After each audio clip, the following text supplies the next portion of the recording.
Hi, welcome to Islam PowerPoint Part 3. I'll finish up so it won't be 4 parts like it was for Judaism and Christianity. So let me just go, and this will also be shorter too. So let me just go over the fundamental concepts of Islam. What would the average Muslim need to know about Islam? Okay. Number one, there are first of all, there are four necessary aspects. Number one, there is his prophet Muhammad. So you know his biography, how he came to power, how he was despised in Mecca before moving to Medina, where he becomes, of course, Mr. Popularity. He lived poorly, was married 12 times, his wife Aisha being his favorite, but his wife Khadija being the only one that actually got him a child named Fatima, who was then married to Ali of the Shiite Al-Ali party. In his day, he introduced the idea that it's bonds, faith, that ties people together, not tribal or clan allegiances. This new community would not have a priesthood like it would at the Meccan religion, where it was all the clans and all the different gods of the clans, no hierarchy, and that everyone would be equal at the mosque. Basically, in Islam, some people have difficulty in terms of how they treat women, but in Islam, all women are equal, all men are equal. They're just two distinct genders that need to worship separately and need to, dress separately and have different criteria, but amongst all of these groups, they are equal. So that's kind of their way of keeping it. The Iman, or sometimes you'll hear Imam, is the leader in prayer in the mosque, and oftentimes outside the mosque, his role extends to being the commander of the chief for the army of the faithful. So he will also be the head of the state frequently, in addition to being the head of the religion. So especially like in countries like Iran, the Imam, the president and the Imam are kind of like one and the same. Maybe not currently, but it has been in the past. The Kaaba stone, this is literally a black stone, a giant black stone. And this used to be kind of the focal point or the religious symbol for the pre-Muslim religion that was in Mecca. And what Muhammad did was, when he came in and made a treaty with the Meccans, after returning glorious and powerful, he also appropriated that black Kaaba stone and made it part of Islam. So now that is the pilgrimage point for people going to Mecca as one of the pillars of Islam. The Quran, this is the sacred text of Islam. So there's the founder, this is kind of like the leadership, this is the symbol, and then this is the sacred text. This was alleged to be written by Muhammad in 2 parts, the Mecca years, the Medina years. There are 114 chapters called surahs. And one thing that I wanted to point out here is, a lot of people think that Islam is anti-Jewish or anti-Muslim. Muhammad himself, maybe that's what happened, to some of the Muslim groups, or maybe certain, fringe elements of Islam believe that. But Muhammad himself said that Jews and Christians were legitimate faith structures, but just said that they kind of stopped short or failed. He said that Jews failed because they became too fixated on their text and treated it as if it was an idol. And then Muhammad said Christians failed because they didn't have one God. They have 3 gods in one: God, the Holy Spirit, and Jesus Christ, which is kind of true. It's not monotheistic, So it's antithetical, the idea of the Trinity, to the one God, the God.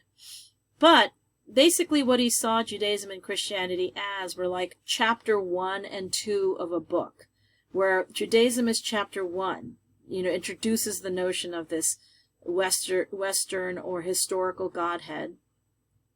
Christianity would be like chapter 2, where it expands that idea, and he actually admired what he called the prophet Jesus a lot. Like, he writes about him a lot. And then Islam would be like chapter 3 and the conclusion, right? Like, those 2 things were predecessors that eventually led to the correct religion, which is Islam. So, he had great respect for Jews and Christians, and in fact, at one point, protected a group of Christians from persecution. So that's actually kind of great. All right, so don't confuse the fundamental concepts of Islam to the basic theological concepts.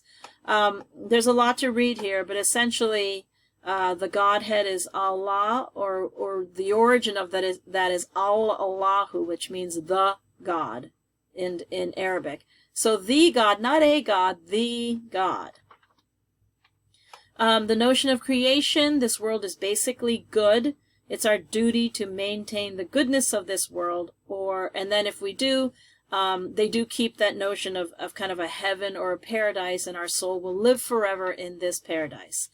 You are responsible for your own conduct. However, you don't place all of your hopes and dreams on God. You are responsible. So there's a lot of responsibility on your behavior and maintaining your relationship with God and one another. Now, what is the opposite of paradise or heaven? Judgment. There will be a day of judgment where we will be held accountable. So depending on which branch of Islam you belong to, some of them really stress this idea of heaven and hell, and some of them do not.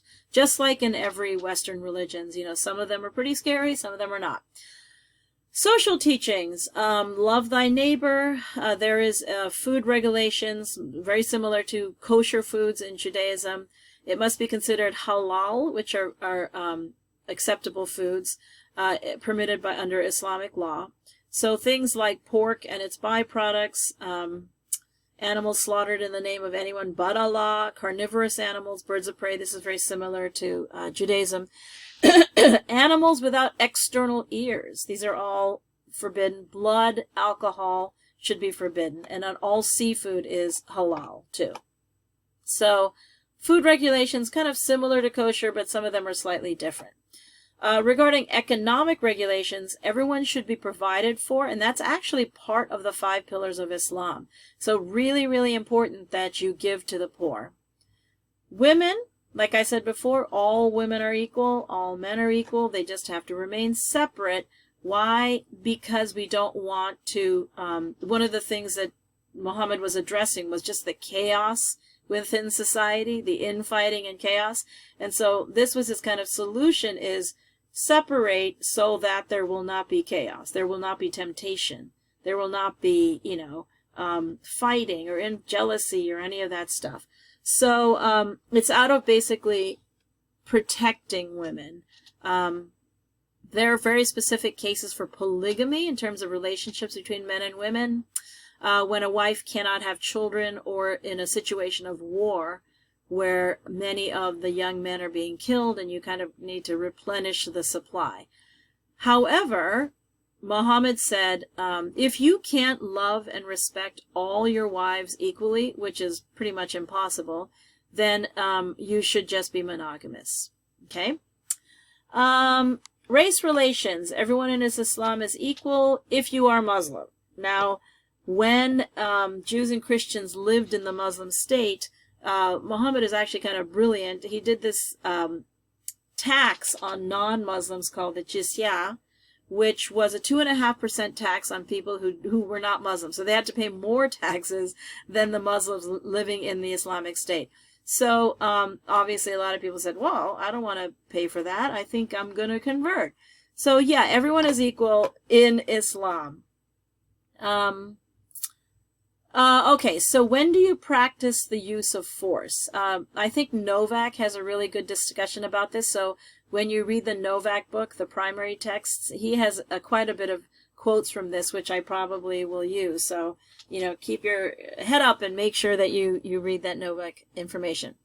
Now, only in a holy war, which is a battle for on behalf of God, are you able to use force. So if you die for God, for Allah in a holy war, you are a martyr, and basically you have a straight shot to heaven. So some people misinterpret that. Suicide bombers, people who say, I'm going to, bomb the World Trade Center. They think they're doing it for God and that they'll be guaranteed a spot in heaven. Unlikely if you're not actually participating in a holy war that God condones, like something like the World Trade Center bombing. So the problem is some extreme Muslims, who consider that a righteous act, like Osama bin Laden is an extreme Muslim who considered that part of a holy war and an attack on someone who attacks their religion, the average citizen that happened to be going to work.